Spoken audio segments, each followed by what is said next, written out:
Ladies and gentlemen, welcome to the Stand Up Speakeasy. I'm your host, Sreth, and every single Stand Up Speakeasy, I bring on a guest and I interview them until, because of COVID. I was planning on going on tour, but that didn't happen because of COVID. But I wanted to travel the Central Time Zone, and this is the easiest way to do it without leaving my home because of being hunkered down. So, with that being said, I'm bringing on Kevin to the show. Kevin, welcome to the show. How are you? I'm good. How are you? I guess good is better than anything else right now. You can't be great.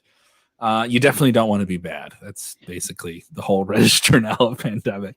Asking someone how they're doing means so much more than it used to be.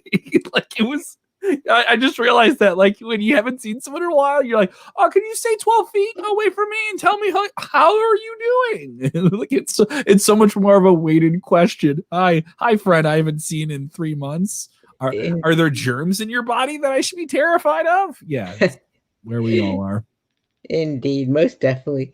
So, Kevin, you've been performing comedy, and been telling inappropriate topics as a kid at the Yeah. dinner table. Yeah. What were those early years like? Are you from a big family, Sarah, or no? Well, like there's like four of us. So there's four. So I'm from a family of 5 kids. So, big Irish Catholic family, and we were, I wouldn't say we're not culturally repressed or anything like that. We had a sense of humor about it, and a lot of Irish Catholic families do. But there's a lot of, like, for lack of a better phrase, ball busting and stuff like that. You have older brothers, and I have an older sister, and I would get it when I would say something. I remember one time, the movie Wizard of Oz is, they sing all the songs like "If I Only Had a Heart," and I sang "If I Only Had a Brain." And I had ADD when people were really worried about ADD. Now it's manageable and you can deal with drugs and stuff like that, right? But I had it when they were a kid, and it was like very concerning to have ADD. It was like you're a kid and someone tells you have a learning problem, right? And I said that. I remember my brother just ran me up, and I just felt like if I'm at a group table, I gotta have something I can say that will make people laugh. It's cool to make people laugh, but you don't want them to laugh at you, but you want to make them laugh with the things you say. So at a young age, I kind of understood those things. And then it became like doing impressions of whatever I saw on Saturday Night Live that week. And I was like a 7 or 8 year old kid just trying to figure out what Phil Hartman did. It was like 1990 or something like that. And I remember doing not even doing Frank Sinatra, doing Phil Hartman's Frank Sinatra, and just literally repeating the lines. And then I would call into local radio stations and stuff like that. And there was one that Richard Roper was on. Richard Roper did a show with Roger Ebert on television for a while, and after Siskel, and he was like a fixture on radio and television and media in Chicago. And I was like an 11-year-old kid, and I did a couple bits with him, and that was off to the races. It was comedy and radio, and that's it. And that's like 11 or 12. That's before high school, I knew I wanted to do radio and definitely do some comedy. And now, to some degree, I may not be successful, as you can see from my drapes that I have to nail to the wall. But I'm still doing it. And when you choose a path, if you stick with it, I guess there's something in that. I hope so. Especially now, I'm like, is it worth it now? Maybe if I just got like a normal warehouse job, it'd be easier. There are those days. You know what I'm talking about. Like if you do this for more than a year, there is a lot of, should I stop doing this? like it's always haunting over you. Because there's other people that are you sure. I mean, it's fun. It's a hobby, right? This is just a hobby. So I have those conversations often, in a good way with yourself. Right? Indeed, I totally understand. I majored in mass communications, and my emphasis was in broadcast journalism. Yeah. And so, like, I get it, and even that's another world where you're like, is it worth it? Because there's so few spots, and it's really, really competitive. And I thought, like, because I got serious about comedy, I did Second City and different things like that, and I did those things to kind of complement radio. And radio at one point, I was working in it, but I wasn't like in a high end position. I wasn't even on air. I was working off air in radio, and I was just kind of like, I wouldn't say settling, but I was like complacent with that idea. So then when I got serious about stand-up about 10 years ago, I had done it, but I was like, all right, now this is what I'm going to pick. This is the lane comedy-wise I'm going to pick. And I got definitely more serious about 7 years ago. But, there was one point where I was doing radio, I was doing improv, and I was doing stand-up all at the same time, or doing radio work, and it was just too much. And I think settling into one lane makes it a little bit easier to justify the sacrifice of saying, you know what, health insurance, not important. Getting booked for 5 minutes at the Chuckle Hut, very important. Yeah, priorities. But yeah, you get it. And then working in radio or broadcasting or anything like that, it's really hard because you make all these like silly sacrifices that you kind of hope will pay out. Like you do a lot of work for free, and it's definitely an intern-driven industry, right? And what was your internship? Where did you work for free for an extended period of time? So you get that to a degree, especially broadcast school. Indeed, most definitely. Yeah. And you have a unique role on air at the 101 WKQX radio in Chicago. How did you link up with those fine folks? Well, that is the legacy alternative radio station in Chicago. It is tied, not directly, but indirectly to a station called Q101, which came on in the 90s and was with K-Rock in LA, and some other stations, considered the first real mainstream idea of alternative music matters, and it's going to be a lot of these different things. That was kind of already there in the 80s to a degree, but obviously when Nirvana kicked in the door, it was sort of like that. So, and that was always the world I worked in musically. I liked rock music, I like alternative music, and I like comedy, and I just kind of stuck with it. And I got hooked up with them because I interned for them in college at Columbia College. I was going there for broadcast school, and that was in 2005, but it took me almost 10 years to get an on-air job there later after interning there. And it was a completely different station at that point. It was under a different name. It's the same frequency as the old Q101, but it's not the same, but it's the same music. It's confusing. It's a weird corporate thing. So if anyone tries to sue us because of some corporate thing, I know the difference. I was not calling 101 WKQX Q101. So don't, gotcha. It was just radio's a brutal road, and it kind of made me tough and bitter. And I did a radio job at a college in Iowa, and I was done with that in about a year and a half and came back, and I was trying to get another radio job north of the border in Wisconsin. And then that one came out in 3 months. One radio job laid me off while I was at a family funeral. That happened. I won't say what the company is. I was doing traffic reports for them. And then I just kind of settled on the idea of like, I don't have to be on air. It's so hard to keep an on-air job.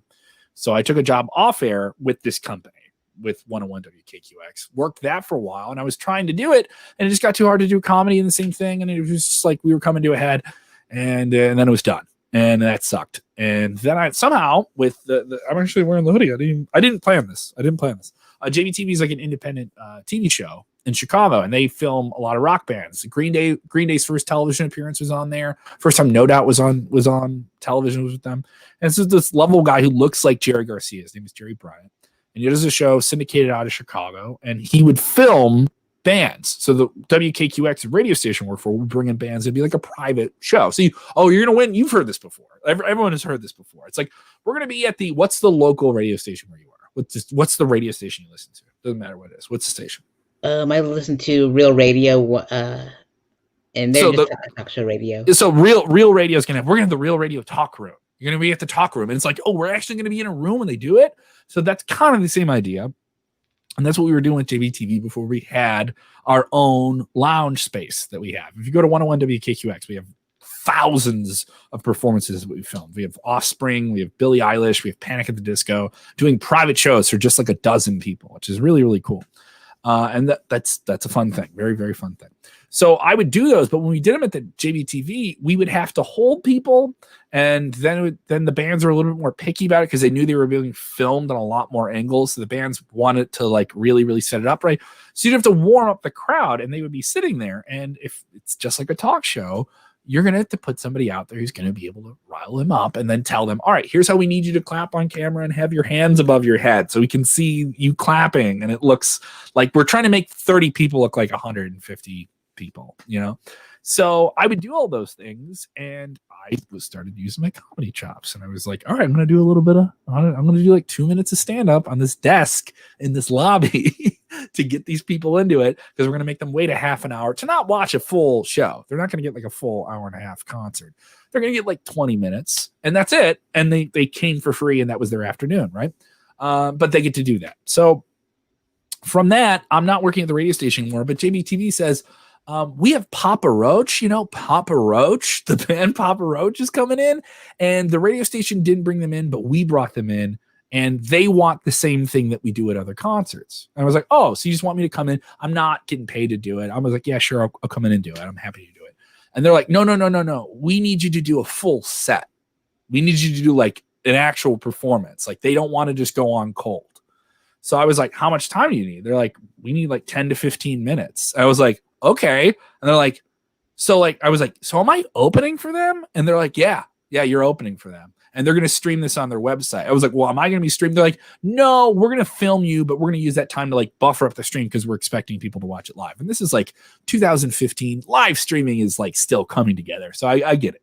So I go and do it, and they like it, and the band likes it, and JBTV liked it, and they already knew I was doing this stuff, and I had done it for them a couple of times. I walk out of there, and a producer says, what about doing a TV show? I was like, what? They're like, what if we filmed comics? Can you get them? And I was like, yeah. And then we filmed 11 episodes of a show called 4-Star Stand-Ups. It didn't get on TV, but Chris Red did it, and a handful of really great comedians did it, and Rena Calm, who tours the country, did it. Josh Johnson, who wrote for The Tonight Show, did it as well. Just a lot of people that are really, really talented that you see in New York and LA are on the show that are involved with a lot of different TV projects. You can look it up on YouTube. It's high-end HD stuff of comics at our level, the touring feature level comic, not the headlining people. And I was really, really happy to do it. It was the worst. I mean, the biggest failure is the coolest thing I got to do in comedy at the same time. So that went on for like 5 months. And at the end of those 5 months, I got on at the radio station. So the radio station noticed I was doing a TV show. And they're like, would you want to come in here and talk to us about being on air? But they fired me 6 months earlier. And I deserve to get fired, by the way. So when I got fired from my off-air job from the radio station, I went and did a comedy TV show. The comedy TV show got their attention. And they said, why don't we come in here and talk to you about being on the weekends for us on air, which is what I always wanted to do. And so it makes no sense whatsoever. And I've been on the radio station now it'll be 6 years in June. So, and that's a long run at any radio station. And right now during the pandemic, I'm really, really blessed to be on. I haven't been on the past few weeks, but that's kind of how it is, furloughs and stuff like that too. So, and I'll be on for the holidays and we'll see what happens. I'm counting my blessings. I'm really, really grateful for it. You know what I mean? When you're happy just to have a show, you're just like, oh God, because you have that desperate time when I haven't been booked for three months. But now everyone feels like that. You have to be happy about Zoom comedy. How do you feel about Zoom comedy, Sarah? How do you feel about it? I did it once, and I'm like, man, I won't do it again because the people that love it, and the people that don't love it, don't love it. And I'm squarely in the middle where I'll watch the people that are very good at it, but I do not enjoy it because I need people. I need to see you and I need to react off you and work you into what I'm doing and stuff like that. Yeah. Same here, man. Same here. And I'll watch monologues and stuff like that. I'll watch sketches and stuff like that. I don't mind people doing that. So. Yeah, it's a whole different ball game for sure. And so you wrote the weekly satirical sketch at IO Chicago's show, PIOV under SNL head, former SNL head writer Michael McCarthy. What were those times like? In Chicago, we're kind of spoiled. At least we were. All right, because IO is bankrupt at the moment. They're selling the space, and Second City is up for sale, and that's all pandemic stuff. But before, it was nice, and I think it'll still be here. There's a lot of theater community within Chicago, and from theater comes then theater classes, and that's a majority of how theaters stay functional. And IO had a late night writing class, and that was kind of one facet of things that I thought. I was like, oh, that would make me really good at radio. I could write concise stuff on air if I learned how to, really dial in that. And I kind of had some of that chop and muscle, but I don't know how to deliver it within a format. You need somebody to coach you up. You ride in a car with other comics, you sit and you listen and you hear them, and then someone will give you a tag, or somebody who's been doing it longer. You was like, come here. You get this? And then I might go, somebody's like, come here. And they're either going to give you a tag or tell you what sucked, or they're going to punch it up. And I knew I wanted somebody to do that for me in a formal way. And Michael McCarthy was that. God bless his soul. He passed away just about a year ago now. Really, really talented guy. Worked in a handful of different things. And then from that, if you were good in the class, or at least you showed up, because there's some people that just quit because they just couldn't handle working with this guy in this really intense space, and having somebody who's been very, very successful tell you that's not funny in a room of other people. Imagine that. Like a comedy booker says to you in front of a room of other comics, that's not funny. This is funny. Here's why this works. Here's why this doesn't work. I want something like this. So he gives you something to actually write jokes about, and you have to hit it. That's a really, really challenging space to be in. That isn't just go up and be at an open mic. I need you to super serve this specific topic. And so there's some challenge to it. I wasn't great at sketch, but I was really great at weekend update type things, like two-liners and different stuff like that. And I wrote early on in Trump, I wrote a sketch that I really liked that was like how Trump was, he put out a meme. I'm a big WWE guy. One of my jobs is to cover wrestling. He put out a meme where he talked about like where he was near a wrestling ring when he was doing stuff with WWE, and he tackled something. They edited like CNN on someone's face. Do you remember this? And then everyone was like, "Oh, he's attacking the media," and he said like, "Yeah, I am. I don't care. I'm gonna try and destroy this media outlet or something like that." And he wanted Michael McCarthy wanted something like that, and he goes, "Does anyone know wrestling in here?" And I was like, like I was like, this is my thing.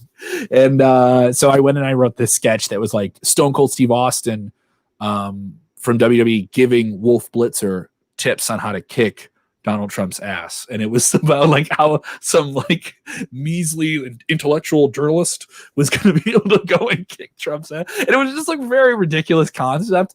And and it's one of those things where you doubt yourself, like, oh, they're not going to like this, because you send it in and you're not in the sketch. You're not in it. And also, it was something where I was working, and I would always get to the show right at the end. And they would do the show PIOV was basically, it was like a working SNL, but it was for a room of like 30, 40 people. So it was all improv sketch people that would watch it every week, and they all wanted to be in it. So it was like going to a gym and watching people do like worked fights. They were going to spar. And that's what you were seeing. These are all people that want to do this. So writing in that space was really, really challenging. Even though the crowds weren't big, it was like really, really challenging. I remember walking in and hearing the last laugh of the sketch and being late for the sketch. And they go, "Dude, that wrestling sketch." And I was just like, oh, it wasn't even like I was happy. I was just relieved that they chose it and that it worked and it was fine. And then you would watch the weekend update and your jokes would be in there. And Michael McCarthy would just give you like you just get, because he was just thinking of the next thing, and he didn't even take time to laugh. And then when you got a compliment from him, it felt so very, very good. So very, very good. It was like when a coach told you, "Good game." And when you're in high school sports and your coach tells you good game, all you care about is just making you happy at some point. You know, it was that similar vibe, and I appreciate the experience so much. And hopefully, one of the coasts that gets to do it again. Indeed, most definitely. And I'm a huge wrestling fan too, and I grew up on that. Hell yeah, dude. Hell yeah. Who you loving right now? What you watching? I'm watching AEW right now, and everybody's watching AEW right now, right?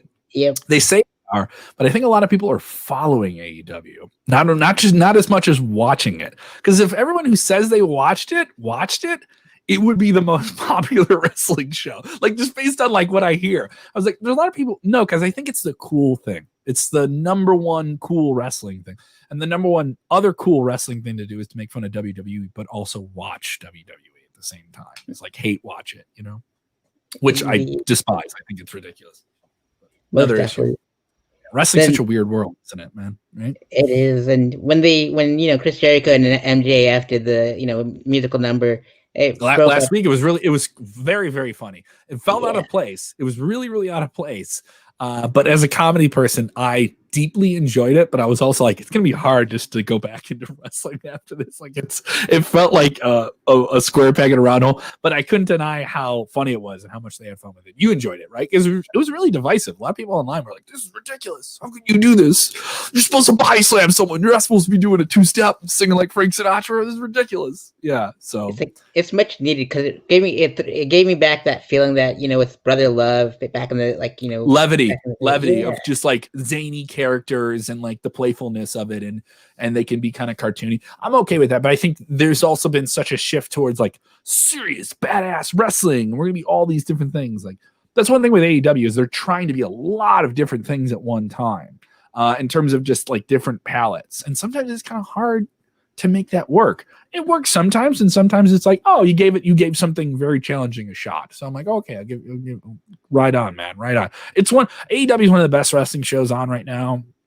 NXT is awesome because it's just like the pure art of in the ring stuff that they have. I think that's the best bell to bell. Wrestling is so much better right now than people say it is. And I'm just like, guys, it's the only week to week thing. Like they're canceling football games every other day. Like they barely finished the Major League Baseball season. We get wrestling. We get hours of very, very good wrestling every single week. And people still bitch. I was like, when it's bad, forget that it's bad. To me, it's like going to an open mic. It's like, yeah, that guy bombed. Okay, all right, we'll come back next week and keep bombing, and then eventually you'll be good. Like, but then also it's like it's on national television, so you want it to kick ass every single time. But you can't. It's like SNL. I love SNL, but I understand sometimes they're gonna try stuff and maybe it works, and sometimes and when it's awesome, it's awesome. That's another thing is when it's awesome, it's the best. Like when I love something, I love it. I'm so tired of people bitching about this person bombed. You know, like this person went up and had a really, really bad set. Did you hear about how bad their set was? And I was just like, no, I want to hear who killed. Like I want to hear about somebody bombing so much.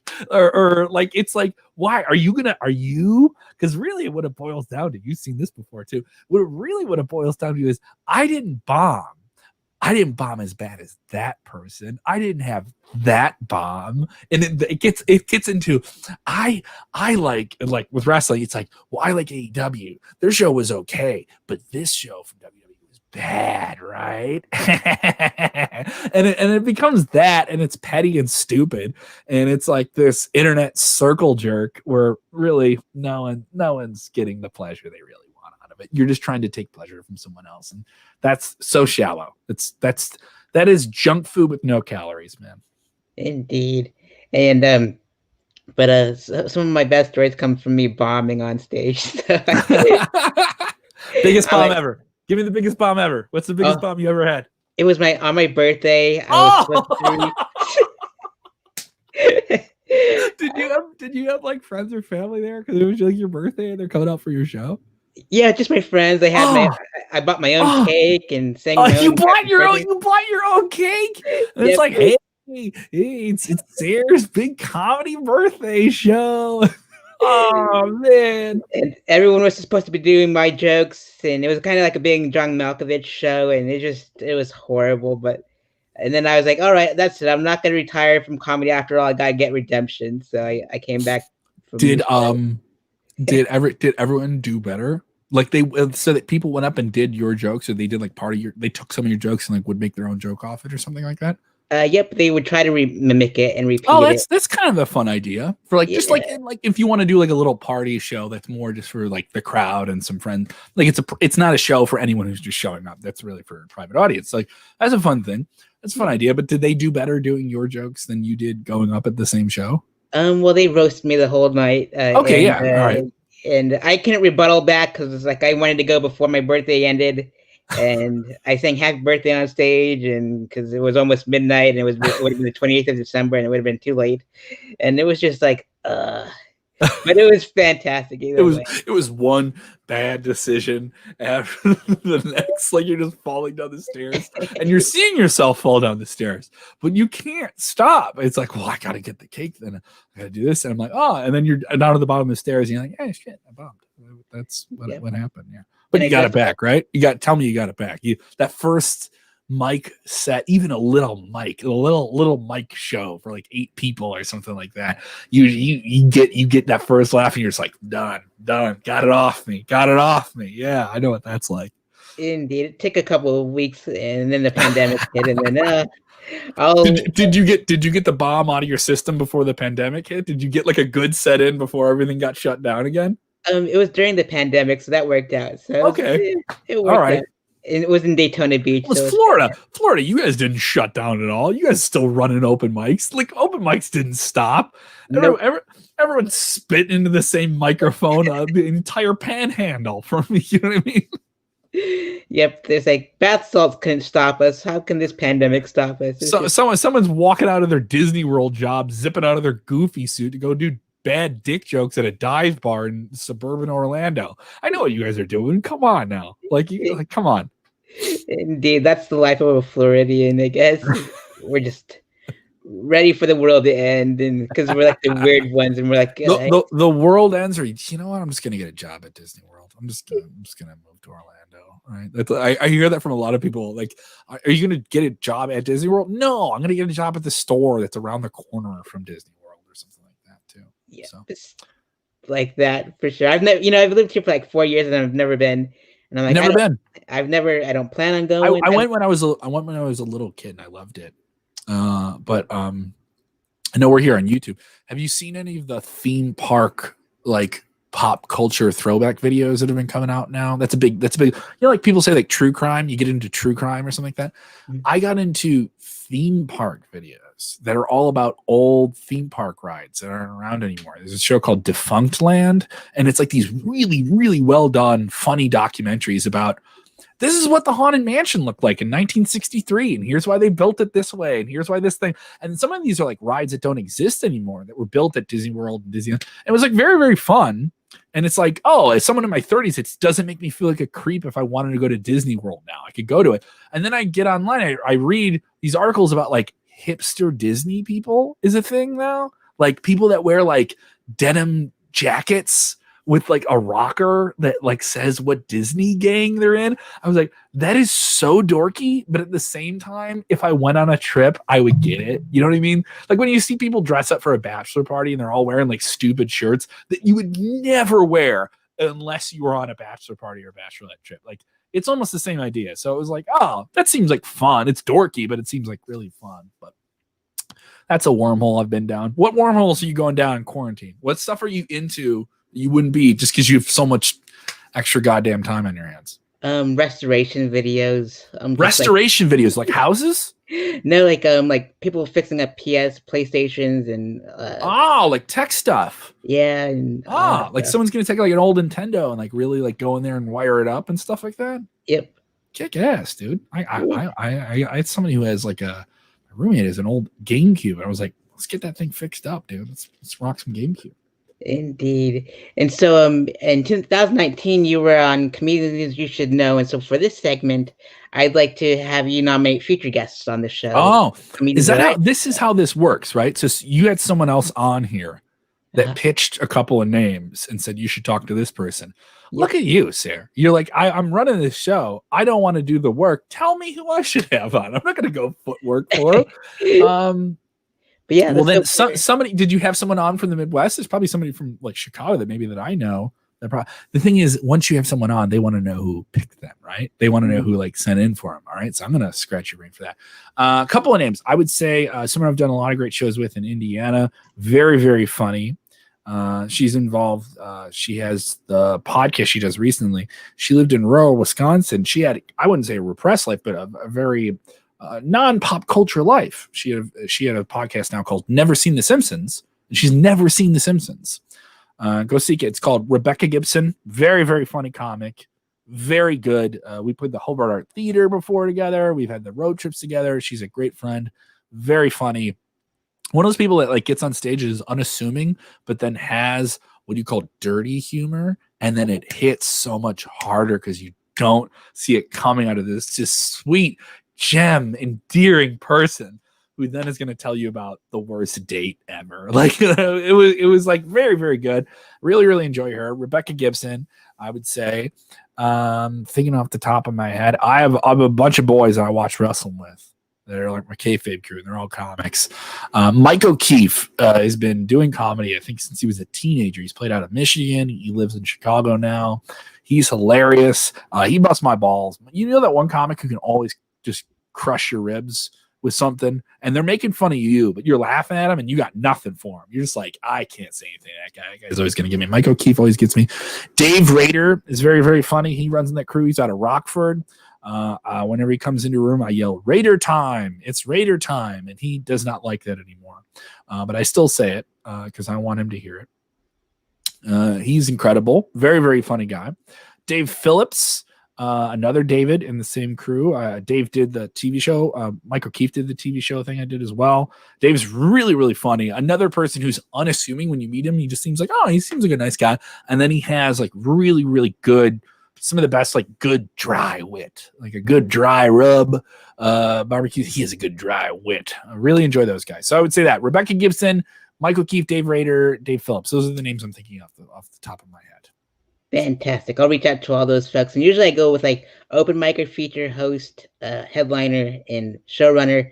But since those are the folks that you like, I'll just reach out to those fine folks. Yeah, and those are just like friends of mine I've done shows with and hang out with, and it's easy. I think comedy is just this extension of, it's like a social lifestyle as well. So I think that's another big thing with the pandemic is part of it was like, even if you weren't going to be a great comic, you just wanted to be around comedy, you know? And I think that's something I really, really miss it. I really just miss going and being around it. Remember you used to go to an open mic and you would get bumped, or maybe you would even get on the mic and you were just there the whole time and you would just be salty and angry when you left and you didn't get your 4 minutes. And now I'm like, I would love to get bumped at a mic now. I would love it. Bump me, bump away. Bump me into 2025 if you want to. Let me just come and watch now. That's how much I miss it. I've been able to perform a handful. Have you done a lot of shows? I mean, Florida hasn't shut down at all. In the Midwest, we're getting close to shutting down completely again. Here in Chicago and Illinois. But I remember in June, I did some shows at the Market Lounge, Valparaiso, Indiana. Really, really cool. I've done a handful of shows in Chicago, and I got to do the Milwaukee Comedy Festival as well. But what are things like for you in Florida? Are the clubs still running? What's it like? They're at half capacity at some venues. Okay, yeah. And my homeroom is open, so I get to perform there like every Wednesday night. It's great. It's fantastic. You have a room. You have a room you can go up in every single week. See, it's just not like that. There were some mics. There's Greg Bartusiak, Johnny Cosmo were guys who started open mics in parks. Chicago has a ton of parks. When you come here, it's kind of a deceptive thing about Chicago. 25% of the city is green space. So they just started doing open mics in parks with a sound system. And I know in New York City, that's a big thing. Is there's shows in parks and stuff like that. But getting the mics up again was not the same because a lot of them are at bars, and some bars can open, some bars can't, depending on where they are, all this different stuff.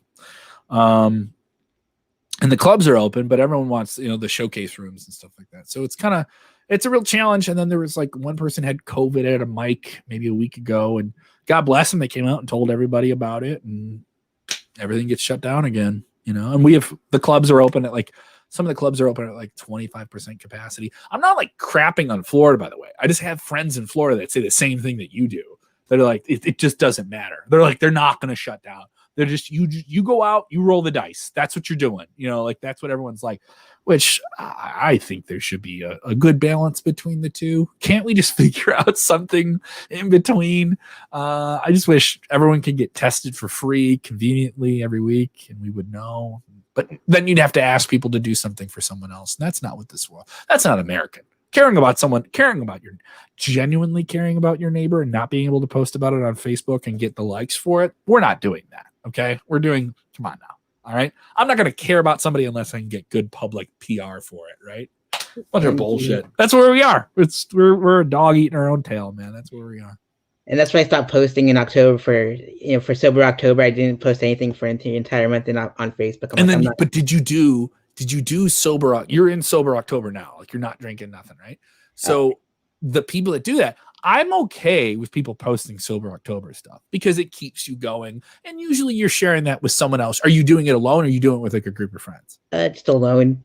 Okay. All right. So you're doing it alone, but there's a lot of people, that do Sober October. Like, oh, it's me, and this person. We do Sober October and we do the whole diet. And at the end we go and party. I've had friends that do that like in February too. In Chicago, when it gets really cold, people go out and drink more, which is crazy. But there's the holidays and stuff like that. But I don't know people that will do it in like February or something like that. And so I've heard that too. But yeah, but like you didn't post about it at all. You're almost here at the end of it. And are you going to post about it at the end? Are you going to go on the Facebook and be like, oh, what? I didn't drink for 30 days. No one said anything. Like, I wouldn't mind that. But if you're doing it alone and then you post every day, that's a little suspect. That's a little like you're trying to get some attention or something like It was that. more like a Facebook sober thing because I don't I'm straight edge like CM Punk, and so Oh I'm just yeah, dude. I can't say the same thing. I can't say the same thing. No, I cannot. This is Mountain Dew. I don't have vodka or anything in it, by the way. I don't know how much better that is. But yeah, I'm not CM Punk straight edge at all. Yeah, no. No. A cheap beer special, I'm on board. I'll root for him when he's in the ring, but I'll toast him at the same time. Yeah, I just gave up on that one, and before we started, yeah, you said that you had only 30 minutes to spare, and we're at 35. Okay.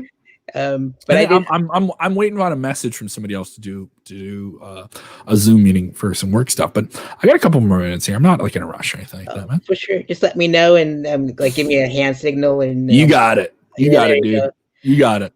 Cool. So you've done some performed at clubs and venues, Zanies, Comedy Shrine, the Ashbury, Comedy Bar in Chicago, Riddles, IO Theater, Beat Kitchen, Shuba's, Subterranean, Hobart Art Theater, Helium in Buffalo, House of Blues, Hollywood Casino Amphitheater, and more. What are some of your favorite stories from all those venues and clubs?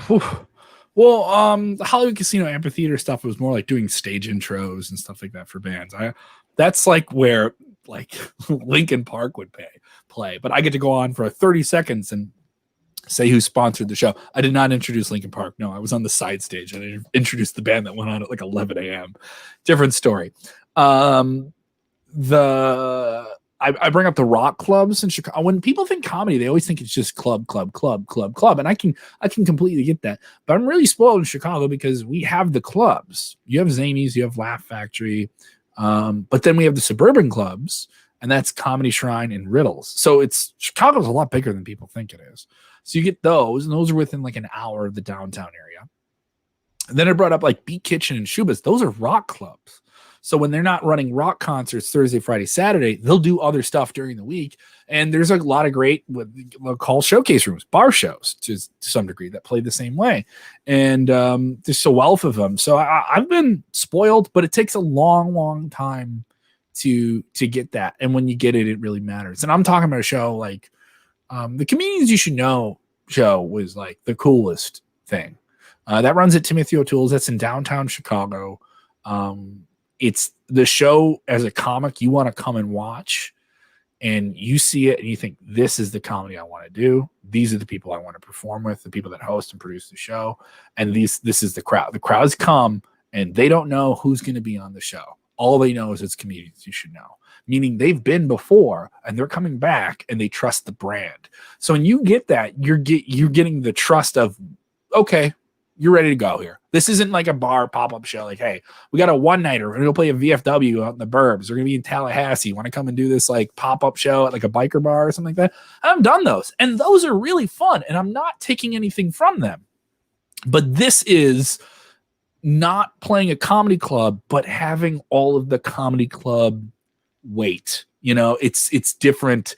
This is show business now. And so you're not playing in a punk rock band. You're playing in what feels like a real rock band, you know? Nothing. They're different. It's just different, you know? Doing that was the coolest thing ever. Because that, and then the set was good. And the relief was like, okay, like going in the bathroom, just be like, oh god, that was good. That was good. It was good. Okay, it was good. Like it was that relief. The anxiety of it was a relief. That was really, really special. If anyone comes to Chicago and you follow comedy, I assume people watch this or comedian guys like that's. If you're in Chicago on a Wednesday, go see that show. When things get back to normal, that show is pure rock and roll, man, in the best way. It is when you see people on that show and they fucking hit. It is so good. It is like that is the best to watch. And then you put it this way, like Sarah, say you're in Chicago and we're hanging out and you're like, I'm doing CYSK. And you tell people that because you want them to come and see it and you get like support and like comics will come and see your CYSK set and stuff like that. And it's the best. It's a good room. It's downtown too. It's like, this isn't like in like a little neighborhood. Like you got to make the trip to go to it and stuff like that. That's the real one. It's the number one room when people come and they like want to see stand up, but I say, you can go to Zanies, you can go to Laugh Factory. also awesome. Laugh Factory is amazing in Chicago right now. They're doing really, really great stuff and adapting well. Zanies has done a great job of adapting as best you can because they run multiple clubs. They have one in the Burbs as well. So Chicago's doing with comedy as much as you can. Everyone thinks we're an improv town. We're as much a stand-up town as an improv town too. Because a lot of great comics. There's a ton of great comics coming out of Florida too. But we get the benefit of everything being sort of in the same town. I talk to a lot of people in Florida. They're like, oh no, you do this show on Thursday in Orlando, and then you got to travel over here, and you got to drive like an hour to do this show or something like that. I remember being in Miami like 8 years ago. I was really, really new. And I did a show at a casino. I want to say like Hollywood Beach or something like that. And it was very early on. I just did like a little guest that was fun. I was there with another comic for the weekend for WrestleMania, and he was opening on a club on the other side of the state. I was like, and they said they only have like two at the time, maybe like 2 rooms in Miami. I was like, and I was talking to some comic at the WrestleMania thing that we were watching. We weren't on the show. We were just talking. He's like, yeah, if you have a show in Florida, you're going to get comics from 2 or 3 hours away to come and do your show. And I was like, oh man, if you do it in Florida, you really want to do it. And not to say that you don't want to do it in Chicago. For us, it's like a 30-minute train ride or something like that. You can do 3 or 4 open mics in a night. But I know, talking to my friends in Indiana or Wisconsin, it's like, no, you get that 1 mic a night. Or that maybe 1 or 2 mics a week. In Chicago, you come here because you can do, when things are normal, right? You could do 12 mics a week if you wanted to, and just mics, not shows, just mics. That's incredible. Like that's how I am right now. Like I'm in the middle of Jacksonville, Orlando, and Daytona. So are you driving like crazy from mic to show, mic to show, mic to show? See, I don't drive. I haven't driven in 5 years. Don't need to. Wow. Yeah, that's pretty good stuff. Yeah, if I move, I'm gonna have to take the driver's test again and learn how to parallel park again. So, indeed. What else you got, dude? Let's fire it off. Let's see here. These questions are questions I would ask all the comics I've interviewed. Like I've interviewed almost every single comic in Florida. Oh, this is like the inside the actor studio questions where they have like the form, like, what will you say when you meet God? What is your favorite swear word? That type of thing, yeah. Indeed. So that's pretty much like that, and like so that's these are the questions I would love to ask you. And so with that being said, what inspired you to perform stand-up comedy? My grandmother was really, really, really funny. I was talking about the stuff earlier with my family, making people in my family laugh. Early on was key, like because I always had this like inferiority complex of like, oh, I'm not smart. Like I know I have the school problem, and I'm like not going to pay attention. But if I can make them laugh, like it was always like I was like, I know you love me, but I need you to like me too. And that was part of it. But watching my Nana, she would make her friends laugh a lot. And I always thought that was cool. It's like another way to like, and then I didn't realize there was an art to it. I just thought it was just a way to act, when you're with people. And then that feels kind of like a put on. But when she passed away, we found this card. My dad told me she would do this, but it was a card and it said, Rosemary Kellam, entertainer. And it was like a picture of her like on this business card. And I was like, what is this? And my dad said, like, that's when she did Phyllis Diller. I was like, what do you mean did Phyllis Diller? She's like, your grandmother would dress up like Phyllis Diller and go and perform her act for like women's guilds and like fundraisers and parties and stuff. I was like, really? She's like, yeah, she did that for a couple of years when we were kids. So I was like, Dad, why didn't you? I mean, she was like a comic. I mean, mind you, it was just a hobby for her. She wasn't like a full-fledged comic. And some people are, and that's okay. I know many people that are just like, I don't want to go out and do this every week. And to some degree, we all are now, guys. Like, we can't go out and do it like we want to, unless you live in New York or LA, really. And even then, that's difficult. And so it was like, it was really special. And that was around the time I was starting to do, my phone's ringing somehow. Sorry. Who's calling me? So I don't know where it is. This is really embarrassing. But yeah, that was basically it. I was finding a car that my grandmother says that she did jokes on was a huge deal. Awesome. The robocall. Sorry about that. No worries. You're fine. Yeah. Go ahead. I'm cool. Awesome. And what was the feeling like when you first performed stand-up? Well, I was doing improv for years, so it didn't feel too different. It was just like if you play an instrument, you pick up a different instrument. You're like, I'm not comfortable with this, but I kind of know where I'm supposed to go, or like, where I want to try and get it to go. So I had been doing improv for a long time, and I always thought I was okay at improv. Now I feel better at stand up than improv, but maybe it's because it's the only thing I focus on comedy wise, But yeah, it was. I think if you do improv first, especially in Chicago, and you do stand up, it feels sort of relative, but you got to respect it and not just think like, oh, it's the same thing. It's not. It's not the same thing. It's relative, So. Indeed. And what are your favorite comedy specials and comedy record albums? Record albums. Thank you for saying that. Everybody gets into the special now, right? And I'm not saying specials are bad, but I love an album. I love listening to it, and my ADD goes off like crazy when I see it. And this is from doing the TV. And you would think like I did this little TV show project that I love watching the stand-up specials, but now I get so lost in how is it shot, how does it look, how is it lit, and those are all aesthetic things that you should really only care about when the meat is there. That's dressing, a sandwich isn't good if it doesn't have anything good between the bread, right?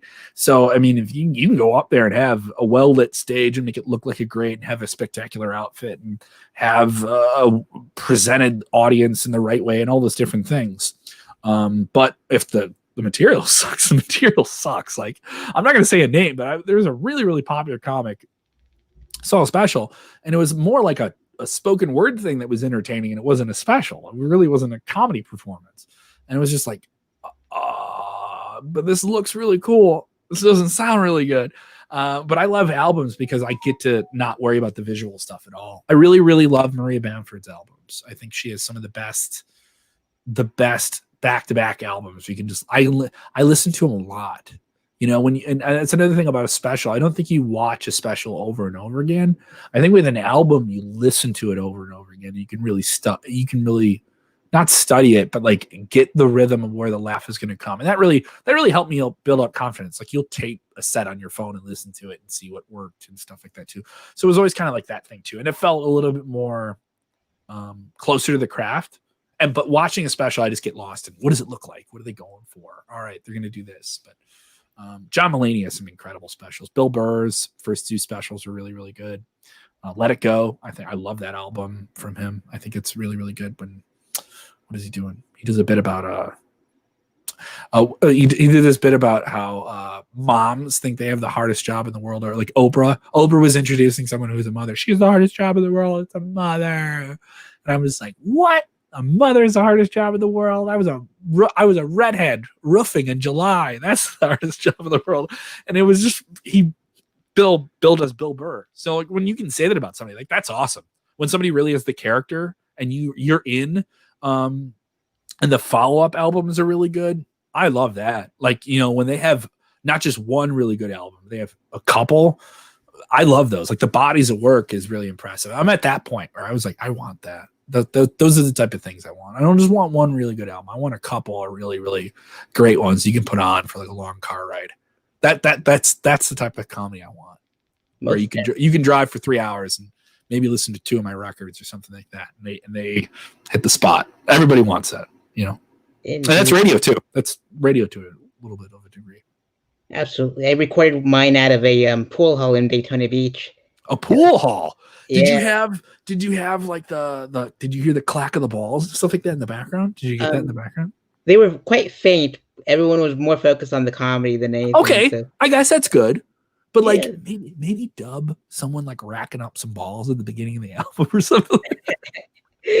just to give it a little bit of the sauce. Not saying like, because if you're actually performing and I'm watching you do the show the whole time, I'd be like, get those fucking people off that pool table. Like the whole time I'm just like, this guy's trying to cut an album right now. Like that. I've been in album tapings where like every laugh is really important because it's going on the album.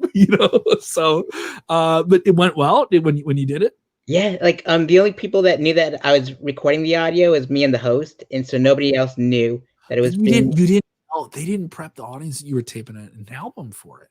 Nope. And how much time did you do? Did you do like a full? Because sometimes some people recently have started doing like, I'm not going to do a full 45-minute hour album. I'm going to do like a 30-minute album now, because with streaming it's different. Like you can save that material. Don't give away half all your material if you've been working on it for years, and especially if you're not going to do a special now. I'm at that point where I think I might do that first. I might do here. I'm just going to do 20-30 minutes of the hour and a half of stuff I have. I'm not going to give it all away or something like that too. How much time did you do on it? I did 25 minutes, and then I put like a bonus track of a time I did an original like story. That's part of the record. That's a great idea too. Of just doing something that's like, this isn't exactly like joke. It's like, here's another chunk of the character of the person you just listened to for 25. I like that. That's a good idea. Yeah, it was. And you were happy with the way it came out? I did. I was, and like my buddy Matt out of Last Leaf Audio and Design mixed and mastered it in Colorado, because he's a sound engineer for a lot of the metal bands in town.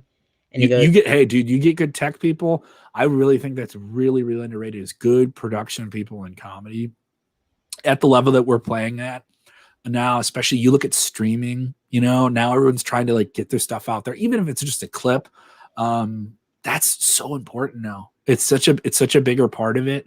And there's great people in Chicago, like James Webb is the guy. He's done everyone's album, and he has a very good way that he does it. It's very affordable, and he'll work with you on it for like months. He'll go and see you perform it, and then he'll do all of the artwork that goes with it and stuff like that. So you get the album, even though maybe it's not even pressed on vinyl or anything like that. But that's amazing. And then I've seen some people that are a lot more successful than me that like get a good production deal or something like that and make a special. Pat McGann's special that Sebastian Maniscalco produced and they ran at the Vic. That's a big time special. That looked great. That felt great. I think it was on Showtime. I know they put it on Sirius XM. That's where I heard it and I loved it. So yeah, those are some great ones. You were and then you work with a good production guy, and it really helps. Yep. He goes, I won't even charge you because, like, I was a concert journalist in Colorado too. And he goes, you've done so much for the local scene. Why would I? Hey, dude, that's such a good comedy thing. Like, I know a guy. Come on up. Yeah. Crash on the couch, that type of thing. Yeah. Indeed. And it turned out perfect. And it's called Sex, Jokes, and Rock and Roll. And that's a fun idea. Yeah. And that's easy because you can Google that. You can Google sex jokes and your thing will pop up right there. You trap them in real easy with that one, man. That helps. Indeed, most definitely. And it's like I have like a Puddle of Mud thing that I did, and like I parodied their song "She Hates Me" and I made it into my own. And I have a Marilyn Manson joke in there, Five Finger Death Punch, Iron Maiden. Oh, you did all the hard rock hits of the early to mid 2000s. Yeah, it was all in there, and it was fantastic the way I dig it. So, but yeah, it was a fun time to record it. And then the last part of it, the hidden track, was recorded in Jacksonville, so it was fantastic. Cool, kick ass, man. Yeah, and so the next question I have for you is: a whole lot of those folks are on TV and film, and I want to know what your favorite sitcom, sketch shows, and comedy films are. Saturday Night Live is still a show you should watch. I know a lot of people crap on it, but I enjoy the idea of an institution of live comedy, not every week, but almost every week, that you write based on what's going on in the world. And it's the big league, of sketch and certainly some stand-up when you look at Weekend Update and stuff like that too. I love it. I still enjoy it. I enjoy, especially now in the pandemic, I haven't watched it live. It was more of a Sunday afternoon thing for me. Doing shows and going out and being at concerts and things for KQX. So I was always enjoying it. I don't love football unless it's a big playoff game, but so I was always like, Sunday afternoon live is for me, and I would like look at Twitter and see what popped, and I would watch the whole show. And I would be doing radio on the weekends as well. So I would do my radio show, and then I would watch whatever sketches, and I would post those on KQX's social, and then I would go down the hall at KQX, and I would settle in at the lounge and watch 90 minutes of SNL, and that was my thing. And then I would go out and do an open mic, and I was like, that's a good time of life. Now it's just like I'm doing radio from here, I'm doing podcasts from here, and I'm just like, so those are the things I hold on to a little bit more now, is just little shows like that. Like watching SNL on a Saturday night now feels so much more important than maybe it once did. The little things you kind of take for granted. Most definitely. Yeah, and watching the old ones on Peacock is amazing right now because you get all of them. And for years, I don't think you could get access to all of them. So watching stuff where the jokes are kind of dated and the references don't really matter. I kind of like that a little bit because I don't laugh as hard as I could in 1998 when they're doing a Bill Clinton, cheating on his wife joke, right? But I love just watching it in that time is special. Like watching something in that time, in that isolated time, and seeing how it worked for that, and it kind of gets you like, oh well, how do I write a joke for Mike Pence or this guy or that guy, or the guy we're not supposed to talk about, right? So, or that everyone's going to talk about, even though they say they're not supposed to talk about. Indeed, and sitcoms and comedy films. AP Bio is really good. That's on Peacock. I got it through my cable, so I started watching Peacock all of a sudden, right? That show's really funny. Mike O'Brien was on SNL, did that. Seth Meyers is producer on it. Really, really good. Glenn Howerton, people know him from It's Always Sunny. But the beat of the show is really good. I don't want to see another sitcom, I think, that does the 4-camera thing where they have the audience. And that's weird. You think I would want that, like doing stand-up. And I was talking to some people about that. And they're like, oh, maybe my brother or a cousin was talking to me about this a year ago. And I was like, I don't want to see any more sitcoms like that. Because they have to take that weird pause for the ooh and the and like and it's not like the laughs don't work, but it feels like tethered, like it has a limit to where it can go in terms of beats and rhythm. And then it also feels like it holds the character back from being developed in a little bit. That's my theater side coming in. Let me be all artsy fartsy with it. And the way they can shoot things and stuff like that. And you look at like The Office, it's been around for like 10, 15 years. I mean, if anything that kind of killed the 4-camera sitcom in terms of it being as cool as it once was, like All in the Family, Seinfeld, that like the height of it, Good Times. Those shows are great, right? But you watch them in a time capsule. A 4-camera sitcom feels, I don't want to say passe, but it doesn't feel like Big Bang Theory. I think is really funny to some people, and then to other people it's really corny. And I think part of it is I think that show would be really funny if it wasn't filmed with an audience. And it's weird now to say it because I love stand-up, right? I love performing live, but there's something about like it just feels like a really. Maybe somebody can change it, but I don't want to watch 4-camera sitcoms. I want to watch, I think Parks and Rec. I've watched the whole series twice.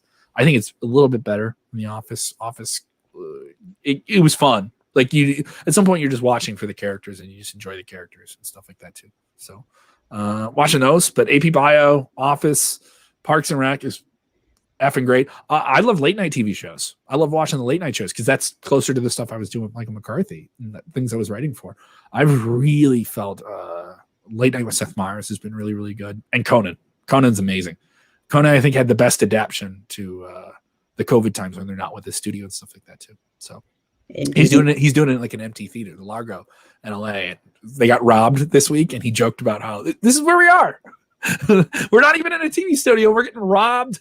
he's like, I feel like I'm in a band and someone stole our amps. And I was just like, oh, that's a comic, like where he's still bitter and angry, even though he's like doing it, I love Conan. Conan's the best. Like in terms of like TV people who I want to have, like that's an inspiration. Even if I wasn't doing comedy, I'd be like, that guy has been at it and done it his way for how long? You know what I mean? Like, so it's like, and he doesn't have to be the most popular guy. And he's still to me the guy. I love that about him. Indeed. And your favorite comedy films? Film? Oh, that's a lot harder because it's a little bit more subjective. Anchorman. Anchorman is my all-time favorite movie. I don't even look at it like a comedy film. I love Anchorman. I think Anchorman's like the best. You could quote that until the cows come home. I remember I did a college radio show and I had a character that was like Ron Burgundy. And it was kind of like a demented, like says things he's not supposed to say on a college radio station. And I would play this character on other people's shows. It was like I was supposed to be like an older person talking to these college kids. And it was Ron Burgundy, but I didn't know it. And then the movie is coming out. And then everyone's like, oh, it's like you're doing like that Will Ferrell thing. And I was like, no, I'm not. It wasn't me trying to say like, oh, I did Ron Burgundy first. No, I was watching someone do, all right, they're doing what I thought I wanted to do. You ever see somebody like do a joke that you're like, I would love to do a joke like that, but they're doing it and it's so much better than anything I could think of. So I kept doing the character, but I would do it less. And I it's not like I stole anything from him. It was parallel thinking, right? And I loved it because it was everything that I kind of thought of myself, where I want to be this grandiose person, but really I'm just this nervous, insecure, anxious guy. It was the tragic man complex that Adam McKay, who I have helped write it and direct it, along with Will Ferrell, came out. And they did it sort of in they did it kind of in Talladega Nights, and they did it again a little bit in Step Brothers. And that style of like writing, but on the set throwing lines at someone, like improv-y. I like that way of making a movie. And I like it's the best. I've told people if I'm dying, just roll a screen up to like if I'm in a car crash. So this is someone when I was drinking with them. If I'm in a car crash and like a car land on me, I'm just bleeding on the street. Wheel a TV up or just get like a screen in front of me and just press Anchorman play, and I can die. I can bleed out right there as long as I get to the street fight scene where they're all fighting in the street and they're saying don't touch the hair. I get to that and I'm dead. I'm good. That's all I need. It's all I need. You know, my funeral, like, you know, they have the flowers and stuff like that in the cards. Like, no, 4 screens. It's Anchorman, Rocky, these different screens. You walk up, you put headphones on, you watch a little bit of Rocky, and then, you know, go kiss the casket. You know, that's what you can do. Like, I was like, I love stuff like that. Yeah. Anchorman's the shit. That's my favorite. Definitely. And if you can go on tour with any comedian locally and internationally known, which comedians would you like to go on tour with? Oh, see, now I'm gonna get in trouble. You got me in trouble already, Sarah. With am I saying Sarah correctly? Am I saying that correctly? Yeah. So now it's gonna be like, oh, you don't want to ride in a car with me? You're gonna get that. He's like, you didn't say my name. Like even earlier when I was like, if somebody watches this, they're gonna just zip through. They're not gonna listen to me and you talk about the nitty gritty or anything. They're gonna watch that one part. They're like, you didn't say my name. You didn't. Well, no, known you for like 10 years. I just want to tour. I don't know if it's any. I want to tour with friends of mine and people I know, people I mentioned already. But I just want to get out there. I mean, I've played the Midwest, but I would love to be able to go and do a real full-fledged tour to some degree. It's not exactly names; it's the concept. But you ever seen like old Astro vans? You know those vans like you have in your. I've seen those, and I don't drive, but I was walking a lot, just trying to get my mind out of stuff. I would put on podcasts or put on albums and go listen to them. And there's a forest preserve nearby, and you kind of have to walk through like a residential area to go to the forest preserve. And I would go out there and like bring my lunch, and go and eat. But every time I go through, I would see like in my neighborhood like these vans that look like they're from the 90s. And I felt like I was walking, and I remember thinking to myself when I was with my friends when I was a teenager, and we would go to like a rock concert, and even a little bit to a degree, I had a friend who in the first improv troupe I was in, and we would all get in his car and we would drive somewhere. And it was the idea of getting in a car with people to go to the show was so exciting, was a part of the process. And you get to have that experience with someone. It was like the album cover to me of a day. And I started taking pictures of these Astro vans. And I think the one thing I want to do is rent one of these old vans. I want to rent a 1998 Astro van and go and play a bunch of one-nighters and see how many we can book on top of each other. And I don't want to say document it or anything like that, but just go and do it. And because I love the one-nighters. Those are what's good to me right now. I've done a little bit of club work and stuff like that, but I really, really like one-nighter theater shows that are produced and stuff like that. I like bar stuff, but you want to do a tour, you're gonna have a small show and a couple of big shows, and like that's kind of how it works. And you can do it. You can DIY it to a degree. But that's what I'm looking forward to. I want to get in a van with 5 or 6 comics, and I want to go put on a kick-ass show somewhere. I don't want to get back. I want to get to it. You know. Indeed. And if you can get roasted by 5 comedians, top 5 dead or alive, which ones would you like to get roasted by? Roasted by? Yep. Burr would give me some shit. Maria Bamford would be funny to make fun of me. They're on there. My friend Jimmy O'Brien, who I did improv with, I think would have some really, really funny stories. You want the person who can tell a really funny story about it. This is hard. Big J. Okerson, I think, is underrated as a comic in terms of his bite and his teeth that he has with the bonfire, crackle, crackle. And I would throw Dan Soder in there too. The Sods, love them. Love their show. I've really been enjoying it in quarantine. So I would say those two, those five. Yeah. Indeed. And you mentioned you done improv earlier, and which other forms of comedy would you like to venture off into, like sketch, comedy writing, directing, acting, etc.? Writing. I would really like writing. I would really a late night concept. Though there's just so many late night shows right now. I wish there was some type of late night talk show concept that wasn't tied to just being on at night, especially with streaming now to some degree. I wish there was like a late night show you could do in the middle of the day or something you could do, that was tied to the time, not the time you can watch it whenever you want, right? It really doesn't matter if you watch it at 11:30, though I do enjoy watching shows there now. I know it's an old 30 person thing. There's a lot of people in their 30s that are doing that now. And then there's some people in their 20s who are like, I have to sit around and I just can't have everything on demand immediately. This is ridiculous. You're telling me they don't have 40 episodes I can just watch now? I was like, no, it comes out every day. Especially talking to younger people that are into comedy and stuff like that. And I was in that class. They're like, I have to watch the show as it airs? And they're like, yeah. So you can see how you make television to get to the business of television. You're not just, I mean, yeah, we want to do something that's funny, but you still got to have ads for Cheerios and Chevrolets and stuff like that. So yeah, those are the things I would want. I would want to work on a late night TV show. I would really, and I don't want to be in front of the camera. I would maybe a bit part. That'd be cool, right? A Preparation H. Raymond. If you've ever seen that on Conan, I would love to have something like that. My mom and dad would not like if I was Prepper H. Kevin, but I would love to be able to be in a writer's room, and that's like being in the car. That's being in the van. That's like everyone busting balls, and those are the most fun things. Those are the things that like people who like comedy, they don't do it, that just want to see it. They love that stuff, Like that's why podcasting got so big with comics now too, because you get to see them riff and like you see them as people. They're still performing, right? But it was fun. And I love that stuff. I love being in a van and we're all just talking shit about some comic we saw. We're talking shit about each other. We're busting balls. And you've been in a car like that, or just hanging out at a bar. We're all drawn to it, and so we're kind of similar and like-minded in that way. And those are another thing I really, really miss. So I miss that kind of kinship with people you don't even know yet, but you're a comic, so I know something about you. You kind of have that thing to start off with. Wrestling is like that. When you meet other wrestling fans, like, who's your favorite wrestler? Relatability is, I think, especially when we get to the other side of this thing, it's going to be really, really important. And finding the people that you relate to that you haven't been able to be around, it's going to be this weird adjustment. People are going to have that collectively, like really, really big scale. So that's where I'm at. Indeed. And what do you see your comedy career in the next 5 years? I don't know. I really don't know. Maybe I'm not. Maybe there's part of me that's like, maybe I don't do it anymore. Maybe I just treat it like a hobby and it's not a career. But there is that shit or get off the pot concept when I'm doing radio and I'm doing comedy at the same time.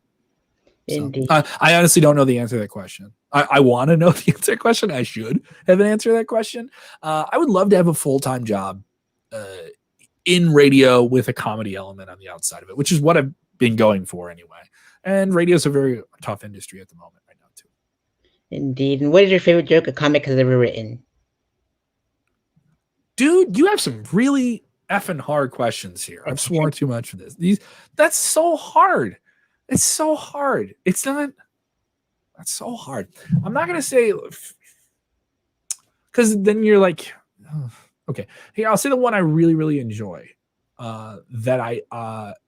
There's bits that you hear from other comics that aren't like their funniest bit. It isn't their closer, right? You have a friend who does a bit like in the middle of their act that to you, I love that one. That's the one I love. And it can't close, and they can't even open with it. But if they do a 20-minute set in their third to last bit or their like semifinal thing is that bit, you're like, got me. Like you have that friend who goes up and you just nudge them, you're like, you gonna do that? You do that? And they're like, yeah, okay. Like I love that. And there's a friend of mine, Darius Kennedy. he hates this, but he knows it's true. His uncle is Dwayne Kennedy, very, very, very, very successful comedian. And Dwayne is an incredible comedian in his own right. And we've done so many shows. I bring up the name because sometimes people look him up and they see Dwayne. But I want you to go find Darius's album. It is really, really funny. I got to be there when he recorded it at Reed's Local, great, great bar. And we packed the house. We had this really, really raucous rock and roll vibe on the show. And when we were doing the album, we were getting ready to do the show. And I did some time on the show and I was excited for it. I kept asking him, and every time he would say, like, yeah, I'm doing it. And he did this bit, and I love it. It's one of my favorite things, to the point where I recorded him doing it at an open mic so I could listen to it on my own when I wanted to feel better and I had a bad day. That's how much I loved this thing. Like when you look at a picture of a family member, that's how much I loved this ridiculous bit he did that was about David Lee Roth in Van Halen, and how the song Jump could only be recorded in a period of time in which people abusing the drug cocaine was very acceptable. He's like, the only way the lyrics of this song can be written is if someone was obliterated in a studio but was still going for it.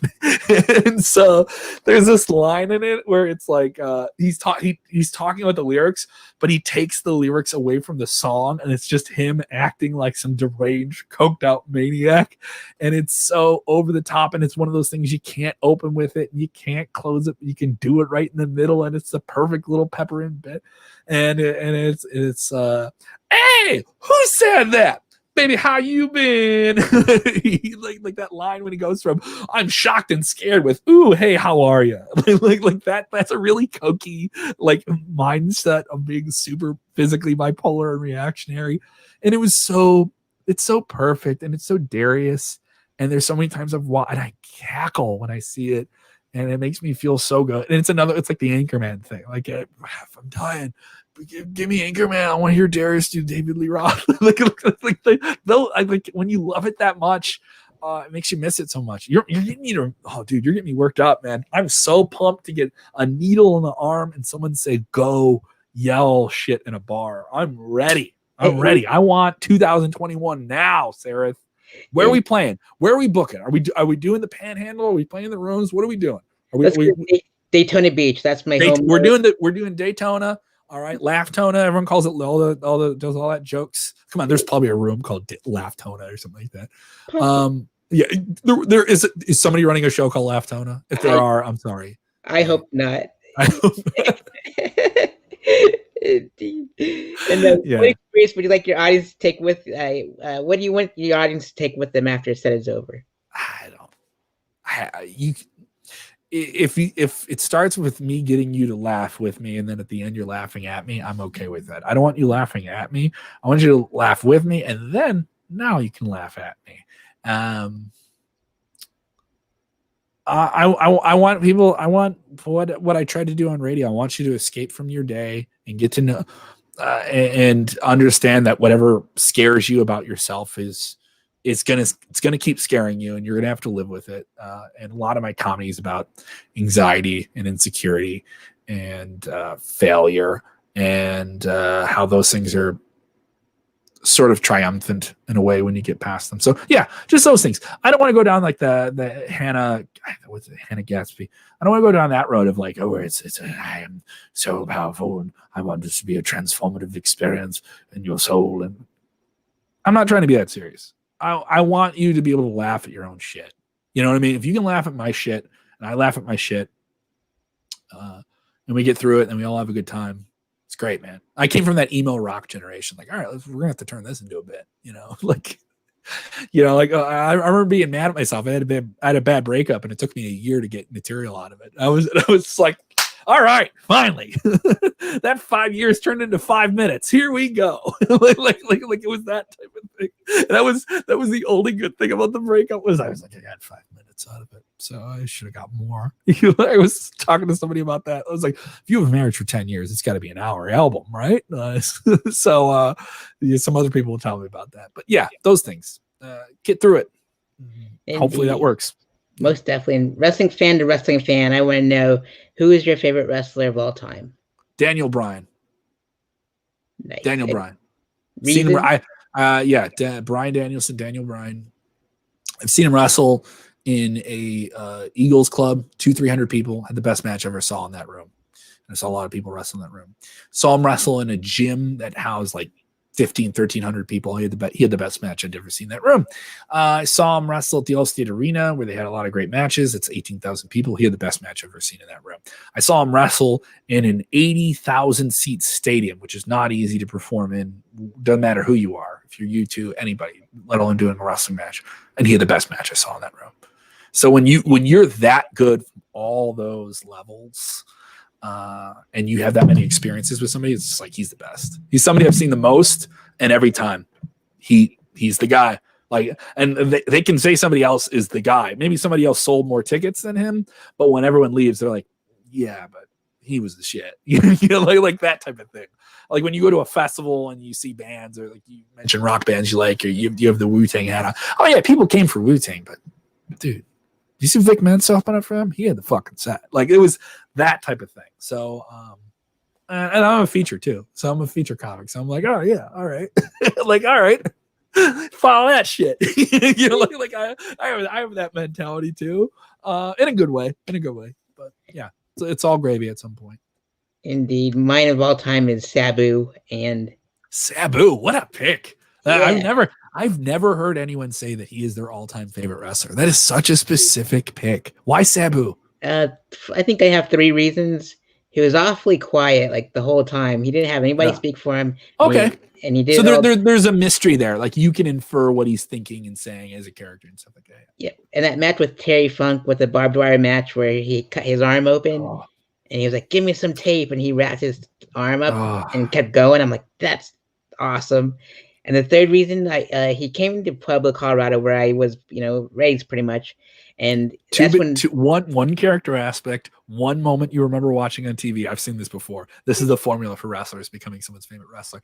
And then you had an experience with him live. So what was the experience live? I've seen this formula come together. I'm seeing it right now. For sure. Like WWE just bought out ECW. Yeah. And this is like what? Oh, like 07, 06, like around there. Okay. Something around there. And I made up a sign that said, please sign my sign.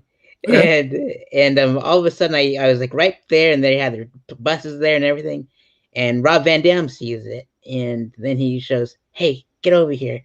And he brings Sandman and RVD and Sabu and that's all awesome. These guys, and they autographed it and they gave it, and we all took pictures together, and that's awesome. Yeah. And then you never forget that. You never ever forget that. And especially with wrestlers, because they're their character, and then you see them, and they're not their character all the time, but there is that sense of like they're the closest thing to superheroes, like real superheroes. Like, yeah, like only one person you can dress up like Macho Man Randy Savage, but there is only one Macho Man. Like everyone knows the difference. You know when someone's wearing a costume and when that guy is that guy, even though they're not. Like there is that mystery, there's that larger than life aspect to it, stuff like that. Yeah, like absolutely 100%. But then there's characters that are relatable. Like Brian is a relatable character. Like that's another part of it. Like he's come up in the reality era. But some of those wrestlers specifically you talk about, they were larger than life, and the mystery was protected, and kayfabe was still broken. But yeah, oh my God, I remember my dad being in Florida, and he saw Paul White, Big Show, and he was the Giant at the time, and he saw Hulk Hogan, and he saw them. He's like, I thought Hulk Hogan. He called me because he knew I was a wrestling fan. I was a kid. He's like, I'm in a hotel bar. I just saw Hulk Hogan and this huge guy, like this gigantic. He didn't know wrestling at all. I was like, do you have brown hair? Like, do you have brown hair? Do you have like a goatee? And he goes, yeah. And I was like, that's the Giant. And he's like, oh no, he is a giant. Like, I understand that. But what's his name? I was like, that's his name. He's the Giant. Like I had to, it was like me and my dad were having like I was on first situation. I get it. He's the Giant, but what's the Giant's name? No, his name is the Giant. So it was pretty fun to have those stories, man. Thank you, dude. Thank you for doing this. This is so much fun. You're welcome, Kevin. Thank you so much for being my guest on the Stand-Up Speakeasy. And they'll be releasing in January and stockpiling these during quarantine. And so thank you for the nominations. I'll reach out to all those comics. You might have to help me out with the spelling of their names because I reach out to the wrong folks sometimes. So I'll definitely need your help. Wow. If someone watched or listened to this whole thing, thank you. I appreciate it. Hopefully, because I'm not going for laughs. You just told me like, hey, you're just going to come in and talk about it. I was like, oh, okay. All right. So I had fun. Thank you for having me on this. I appreciate it. You're welcome, Kevin, and book him and there's his email and follow him on all those socials that he has his handle there and all that good stuff. And with that being said, are there any final words you'd like to give to the audience?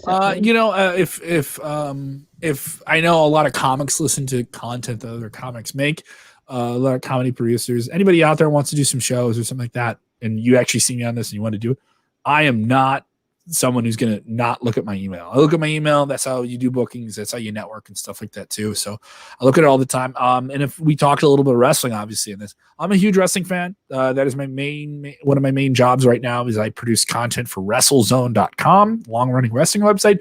And I produce a podcast for them just called WrestleZone Podcast. Search for it. Go to WrestleZone.com, do 4 or 5 shows a week for them. Those stream live on Facebook and YouTube, or you can listen to it on Apple or Spotify, any of the different podcast apps. Just search WrestleZone Podcast and enjoy. That's it. Just enjoy wrestling, and you can check me out on 101 WKQX in Chicago. Awesome stuff. Thank you so much, Kevin, and thank you for being a guest on my show and all that good stuff. And yeah, listen to WrestleZone and listen to Kevin's radio station too that he's on as well. Thanks so much, and I'll send you the link after I publish everything together, and I'll send it your way. All right, buddy. Take care, man. You have a good one. I'm going to hop out of here, all right? Awesome, pal. You too. Take care. All right, take care, man. See you guys. See you, everybody. See ya. And that was the end of the show. See you next week.